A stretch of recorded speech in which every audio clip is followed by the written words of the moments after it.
warwaliyim mewem rutsiyekyekteyim mewem ay şaşkayım bağam vay korkunçayım bağam ay warwaliyim mewem. Herkese merhaba. Bugün elimizdeki kaynaklara şöyle bir dalarak Kuzeybatı Sibirya'nın o kadim halklarından Hantıların dünyasına, evet, yakından bakıyoruz. Yani bu halkı bu kadar özgün kılan ne aslında? Kökenleri, o şaşırtıcı genetik mirasları ve tabii zaman içinde şekillenen kültürleri. Kaynaklar bize neler fısıldıyor?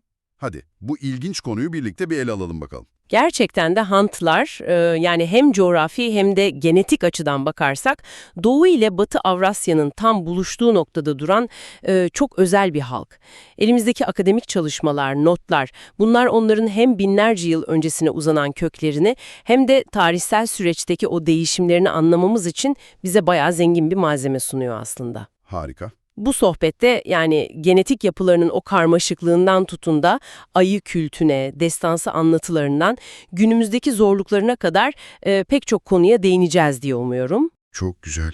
O zaman amacımız belli. Hantı halkının hikayesinden en çarpıcı bilgileri, o anlayışları damıtmak. Peki, başlangıç noktası olarak Hantılar kimdir? Yani tarih sahnesine ne zaman ve nasıl çıktılar? Kaynaklara göre Hantıların izleri Bronz çağına kadar gidiyor. Yani günümüzden yaklaşık 3000-3500 yıl öncesi gibi düşünebiliriz. Ural dili ailesinin Ugor kolunun ayrışmaya başladığı dönemler. Anladım. O dönemde Sibirya taygasında yaşayan avcı balıkçı topluluklarla güneydeki bozkır orman kuşağında yaşayan hayvancı çiftçi gruplar arasında belirgin bir ayrım ortaya çıkmış. Hantıların ataları olarak kabul edilen Tayga Ugorları muhtemelen zamanla Sibirya'ya daha önceden yerleşmiş olan Paleo-Sibirya dillerini konuşan yerli halklarla karışmışlar. Hatta bazı teorilere göre onların dilini benimsemiş bile olabilirler. Yani kökenlerinde bile bir karışım durumu var. Bu peki toplum yapılarına nasıl yansımış? Kaynaklarda geçen şu Por ve Moş klanları vardı. Onlardan biraz bahseder misiniz? Evet, o ilginç bir nokta. Hem Hantı hem de onlara çok yakın olan Mansi toplumlarında görülen ve bireylerin kiminle evleneceğini belirleyen iki ana klan sistemi var. Por ve Moş. İşte bu sistemin tam da bu Ugor ve yerli Sibirya gruplarının kaynaşmasının bir sonucu olduğu düşünülüyor. Anladım. Bu ikili yapı, yani Por ve Moş, Hantı toplumunun temel sosyal örgütlenmesini oluşturmuş ve yüzyıllarca da varlığını sürdürmüş bir yapı. Peki ya siyasi yapıları, yani tarihte bağımsız bir güç olarak varlık göstermişler mi? Şu beylikler ifadesi geçiyordu kaynaklarda. Evet, Orta Çağ Rus kronikleri Hantı ve Mansi topraklarından Yugra diye bahsediyor ve burada beylik, yani Rusçası knyazestvo adı verilen siyasi oluşumların varlığını kaydediyor. Bunlar öyle basit kabile yapıları değil ama. Başlarında bey veya prens denilen liderler var. Kendi savaşçı mahiyetlerine sahipler. Yani hiyerarşik yapılar. Nehir ağızları gibi böyle stratejik noktalara kurdukları ahşap surlar ve toprak siperlerle güçlendirilmiş kaleleri varmış. Arkeolojik kazılarda bu türden onlarca hatta daha fazla müstahkem yerleşim yeri bulundu, biliyor musunuz? İlginç.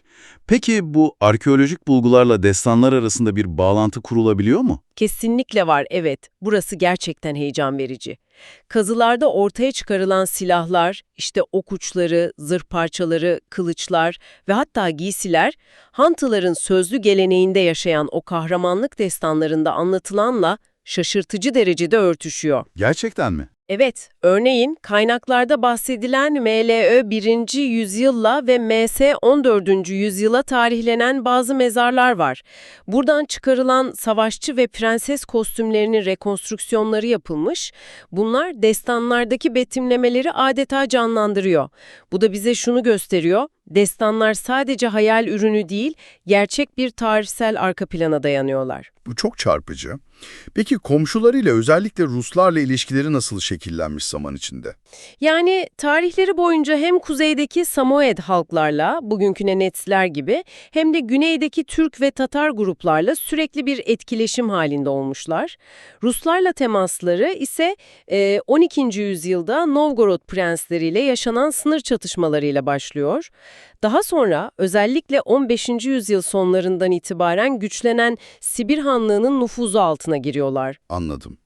Peki Rusya'nın Sibirya'yı fethiyle birlikte Hantıların durumu nasıl değişti? Bir direniş gösterdiler mi bu duruma karşı? Demek zorunda kalıyorlar. Ağır bir vergi yani. Evet, oldukça ağır. Bazı Hanti beyleri değişen koşullara uyum sağlayıp Ruslarla işbirliği yaparak konumlarını, bazı ayrıcalıklarını korumaya çalışmışlar tabii. Ama genel olarak baktığımızda siyasi bağımsızlıklarını yitiriyorlar. Ruslar ayrıca Ortodoks Hristiyanlığı yayma politikası da güdüyorlar. Ancak Hantılar geleneksel inançlarını, o şamanistik pratiklerini büyük ölçüde sürdürmeyi başarıyorlar aslında. Direniş oldu mu peki? Elbette bu dayatmalara karşı direnişler de oluyor.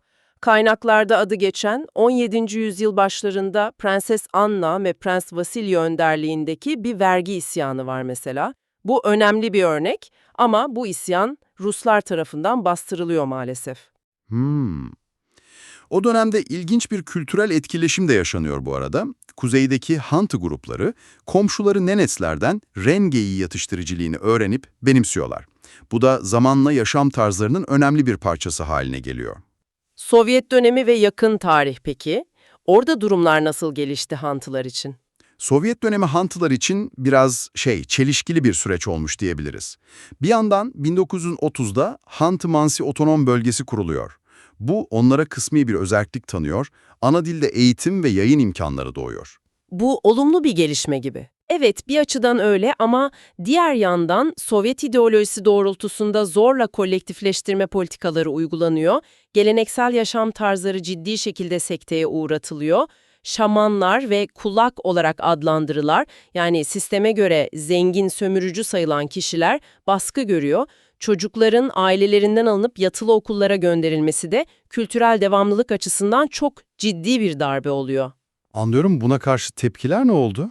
Bu baskılara karşı 1931-1934 yılları arasındaki Kazım İsyanı gibi büyük çaplı ayaklanmalar yaşanıyor. Fakat bunlar da Sovyet ordusu tarafından maalesef kanlı bir şekilde bastırılıyor. Peki günümüzdeki en büyük sorunları ne Hantıların? Günümüzde Hantılar için en yakıcı sorun sanırım 1970'lerden itibaren bölgede yoğunlaşan petrol ve doğal gaz çıkarma faaliyetleri. Kaynaklar çok net bir şekilde bu endüstriyel faaliyetlerin Hantıların geleneksel topraklarında büyük bir çevre kirliliği yarattığını, av alanlarını, balıkçılık yaptıkları nehirleri, hatta kutsal kabul ettikleri yerleri tahrip ettiğini vurguluyor. Yani yaşam alanları doğrudan tehdit altında. Kesinlikle. Rengeyi otlakları daralıyor, bu durum hem geçim kaynaklarını baltalıyor hem de kültürel kimliklerini tehdit ediyor tabii. Sonuç olarak ne oluyor? Nüfusları azalıyor, dilleri tehlike altında ve ortalama yaşam süreleri ülkenin geri kalanına göre daha düşük maalesef. Bu modern dünyanın yerli halklar üzerindeki etkisinin çok acı bir örneği aslında. Tarihleri gerçekten de hem direniş hem de çok zorlu değişimlerle doluymuş. Şimdi biraz da işin genetik boyutuna bakalım isterseniz. DNA araştırmaları bu halkın kökenleri ve kimliği hakkında bize neler anlatıyor? Sanırım burası işin daha da ilginçleştiği bir nokta, değil mi? Kesinlikle öyle. Genetik çalışmaları Hantıların ve komşuları Mansilerin Batı Avrasya, yani genel olarak Avrupa ve Batı Asya diyebiliriz, ile Doğu Avrasya yen havuzlarının tam anlamıyla kesiştiği, yani benzersiz bir noktada yer aldığını doğruluyor. Hem anneden çocuğa geçen mitokondriyal DNA, yani mTDA, hem de babadan ala geçen Y kromozomu analizleri bu tabloyu çok net bir şekilde ortaya koyuyor. Genetik haritaları adeta coğrafi konumlarını yansıtıyor diyebiliriz. Yani genlerinde hem Avrupalı hem de Asyalı ataların izleri var, öyle mi? Bu nasıl bir karışım oranı peki? Ne anlama geliyor bu durum? Aynen öyle. Genetik yapılarında hem Batı Avrasya'ya özgü soy hatları, haplogruplar diyoruz bunlara, hem de Doğu Avrasya'ya özgü soy hatları belirgin şekilde bulunuyor. Bu durum bize şunu gösteriyor. Sibirya, özellikle de Hantıların yaşadığı Batı Sibirya, tarih öncesi çağlardan beri farklı insan gruplarının göç yolları üzerinde kilit bir kavşak noktası olmuş. Yani sürekli bir gelgit olmuş. Evet, farklı yönlerden gelen gruplar burada karşılaşmış, karışmış. Kaynaklar özellikle Güney Sibirya'nın bu karışım sürecinde önemli bir rol oynamış olabileceğini düşündürüyor. Peki hangi soy hatları daha baskın ya da daha dikkat çekici? Çok fazla teknik detaya boğulmadan ana resmi çizebilir misiniz bize? Elbette, tabii ki. Anne soyuna yani mTNA'ya baktığımızda Avrupa'da da yaygın olan bazı Batı Avrasya hatlarının, örneğin U, H ve J gibi hantallarda önemli oranlarda bulunduğunu görüyoruz. Özellikle U soy hattının bazı alt grupları yaklaşık %27 civarı oldukça dikkat çekici. İlginç olan şu ki, bu Batı Avrasya kökenli soy hatlarının hantallarda bulunan versiyonlarının önemli bir kısmı, %40'tan fazlası, neredeyse sadece Sibirya'ya özgü alt dallara ayrılıyor. Bu ne demek? Bu hatlar bölgede çok çok uzun süredir var demek ve burada çeşitlenmişler. Anladım. Doğu Avrasya kökenli anne soyları da mesela C ve D gibi oldukça yaygın, %35 civarında. Yani anne tarafından bakıldığında bile tam bir doğu-batı mozaiği söz konusu. Baba soyuna da benzer bir durum mu var peki? Evet, Y kromozomalı izleri de çok benzer bir hikaye anlatıyor aslında. Hantı erkeklerinde en sık rastlanan baba soyları N, Q ve R harfleriyle başlayan gruplar. Bunlardan bazıları, mesela N'nin bir alt grubu, Kuzeydoğu Avrupa halklarıyla ortaklık gösteriyor. Ama diğerleri, özellikle N'nin başka bir alt grubu ve Q grubu, daha çok Sibirya'ya özgü ve burada çok yüksek oranlarda bulunuyor. Çok ilginç. Hatta bazı N alt gruplarında hem Batı hem de Doğu Avrasya bağlantılı kolların bir arada bulunması, bu bölgenin genetik açıdan ne kadar özgün bir karışıma ev sahipliği yaptığını gösteriyor bize. Kısacası Hantıların genetik yapısı, farklı coğrafyalardan gelen ataların binlerce yıl süren karmaşık bir etkileşiminin sonucu diyebiliriz. Peki bu genetik karışımın zamanlaması hakkında bir fikrimiz var mı? Yani bu çok eski zamanlarda mı oldu yoksa daha yakın dönemlerde mi gerçekleşti? İşte burası çok ilginç bir bulgu sunuyor bize. Kaynaklardaki genetik analizler, modern Hantı popülasyonlarındaki Batı Avrasya genetik bileşenlerinin çoğunun kökeninin Holosen dönemi dayandığını gösteriyor. Yani son 10-11 bin yıllık periyoda. Yani buzul çağı sonrası. Aynen öyle. Daha da önemlisi, Sibirya'da çok daha eski insan kalıntıları bulunmasına rağmen, mesela 24 bin yıllık Malta çocuğu var, modern Hantıların genlerinde son buzul maksimumu, yani LGM dediğimiz o yaklaşık 20 bin yıl öncesine, en şiddetli buzul çağı dönemi öncesine dayanan belirgin bir Batı Avrasya izi pek bulunmuyor gibi görünüyor. Bu ne anlama geliyor peki? Bu şu anlama geliyor olabilir, buzul çağından sonra bölgeye önemli gen akışları yaşanmış olmalı. Muhtemelen Doğu Asya kökenli grupların bu dönemde bölgeye yayılması veya mevcut genetik yapıyı büyük ölçüde değiştirmesi söz konusu. Kaynaklar, Güney Sibirya'daki en eski doğrudan karışım olajlarının ise yaklaşık 3000-3500 yıl öncesine tarihlenebileceğini belirtiyor. Yani hem tarihleri hem de genetikleri sürekli bir hareketlilik, karşılaşma ve karışma öyküsü anlatıyor bize.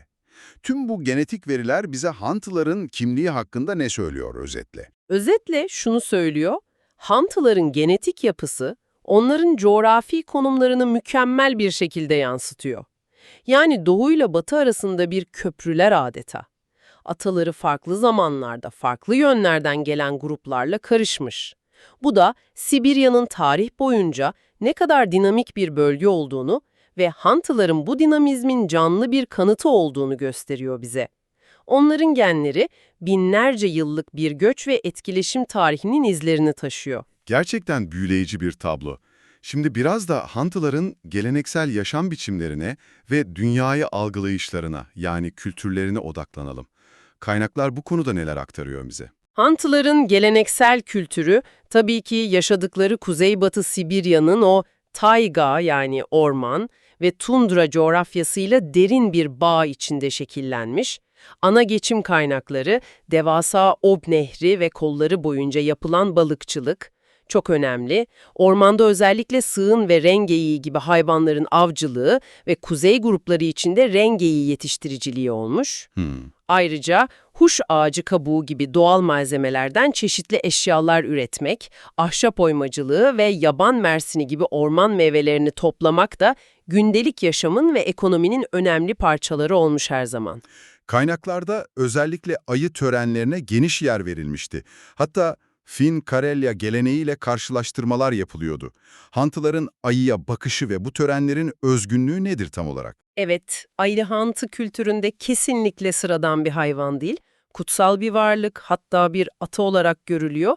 Bu yüzden avlanması ve sonrasında düzenlenen törenler çok detaylı, çok karmaşık ritüeller içeriyor. Kaynakların vurguladığı en temel fark şu: Finkarelya geleneğinde ayı şarkıları daha çok insan merkezli ama Hanta ayı törenlerinde söylenen kutsal şarkılarda ayının kendisi, daha doğrusu ayıyı temsil eden maskeli, özel giysili bir kişi kendi köken mitini birinci ağızdan anlatıyor. Ayının kendi kökenini anlattığı bir mit mi? Bu nasıl bir hikaye? Çok ilginç. Evet, Hant mitolojisine göre ayı gök tanrısı Numitorem'in oğlu. Babası onu yeryüzüne indirirken genellikle altın bir beşik ve gümüş bir ip veya demir zincirle tasvir edilir bu iniş. Uyması gereken bazı kurallar koyuyor. İşte insanların av tuzaklarındaki etleri çalmamak, masum insanlara zarar vermemek gibi. Anladım. Ancak ayı bu kuralları çiğnediği zaman insanlar onu avlama hakkına sahip oluyor. Törenin temel amacıysa öldürülen ayın ruhunun kırgınlık duymadan gökteki babasına geri dönmesini sağlamak ve böylece onun yeniden doğuşunu mümkün kılmak. Yani bir ceza değil, bir denge kurma ritüeli gibi. Aynen öyle. Bu nedenle törenin sonunda ayının kafatası ve kemikleri büyük bir saygıyla toplanıp genellikle kutsal kabul edilen bir çam ağacına asılıyor. Yani amaç cezalandırmak değil, kozmik dengeyi yeniden kurmak ve ayın ruhunu onurlandırmak. Fin-Karelya geleneğinde ise odak daha çok ayın gücünü kontrol etme ve insanları ondan koruma üzerinedir. Farklı bir bakış açısı yani. Çok derin ve gerçekten farklı bir yaklaşım. Peki ya destanları? Kaynaklarda kahraman prensler etrafında şekillenen epik anlatılardan bahsediliyor. Bu destanlar bize Hantıların dünya görüşü hakkında neler söylüyor? Hatu tarafından derlenen ve incelenen Hantı kahramanlık destanları var, evet. Bunlar onların kozmolojisini, toplumsal yapısını ve tarihsel hafızasını anlamak için paha biçilmez bir pencere açıyor bize. Bu destanlar genellikle şehirlerin veya bölgelerin başında bulunan kahraman prenslerin maceralarını anlatır. Kozmolojileri nasıl peki? Evren anlayışları üç katmanlı. İnsanların yaşadığı orta dünya, yeraltı ruhlarının bulunduğu alt dünya ve en üstte tanrıların mekanı olan üst dünya. Ataların ruhlarına büyük saygı gösterilir, evlerin kutsal köşelerinde onlara yer ayrılır. Destanlarda Lonhyong, Menkik, Otzi, Jeli gibi çeşitli doğaüstü varlıklar, koruyucu ruhlar ve gri kanatlı yaşlılar gibi bilge figürler karşımıza çıkar sık sık. Atlar ve kutsal kabul edilen ağaçlar da önemli semboller. Şamanizm de, yani ruhlarla iletişim kurma ve ritüeller aracılığıyla doğaüstü güçlere etki etme pratiği, inanç sistemlerinin merkezinde yer alıyor. Peki bu destanlar savaş ve toplum yapısı hakkında neler ortaya koyuyor daha detaylı? Destanlar, daha önce bahsettiğimiz o beylikler döneminin izlerini taşıyor aslında. Hiyerarşik bir toplum yapısı, prensler, onların savaşçı mahiyetleri çok belirgin. Savaş, kan davası, komşu gruplarla mücadeleler, özellikle Ruslar ve Samoyedler, Nenetsler, evlilik amacıyla düzenlenen ve bazen kadın kaçırmayla sonuçlanan seferler ve hatta düşmanların kafa derisini yüzme gibi temalar sıkça işleniyor bu anlatılarda. Vay canına. Destanlarda zırhlar, özellikle göğüs sırları, güçlü yaylar, oklar, miğferler ve kılıçlar gibi savaş teçhizatının detaylı tasvirleri bulunur. Ayrıca ahşap işçiliği, kayık yapımı ve demircilik gibi zanaatların önemi de vurgulanır.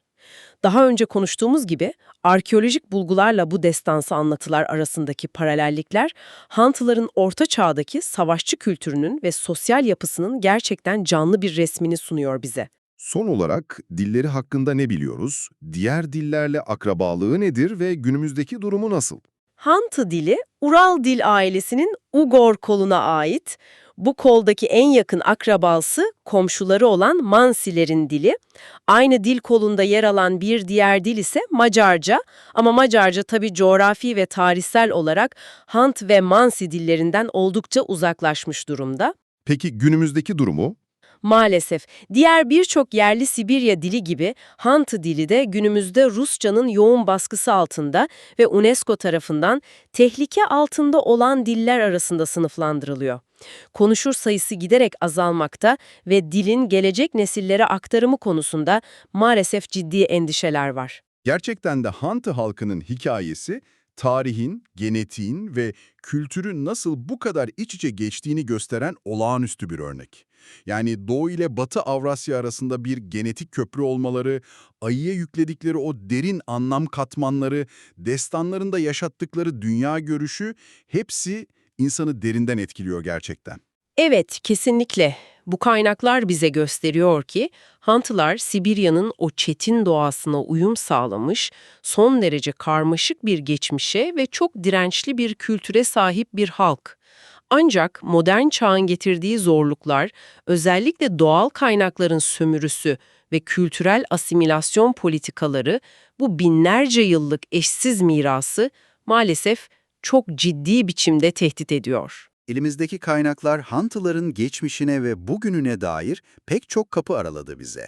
Peki gelecekleri ne olacak? Size şunu sormak istiyorum sevgili dinleyicilerimiz. Hantıların destanlarında ve inançlarında ifadesini bulan bu kadim dünya görüşü, doğayla kurdukları o derin bağ ve binlerce yıllık adaptasyon deneyimleri acaba onlara ve belki de bir ders olarak hepimize, günümüzün bu devasa çevresel ve sosyal değişimleri karşısında ayakta kalabilmek için ne gibi ipuçları sunuyor olabilir? İşte bu soru üzerine düşünürken sizi bırakıyoruz. Bir sonraki sohbetimizde görüşmek üzere.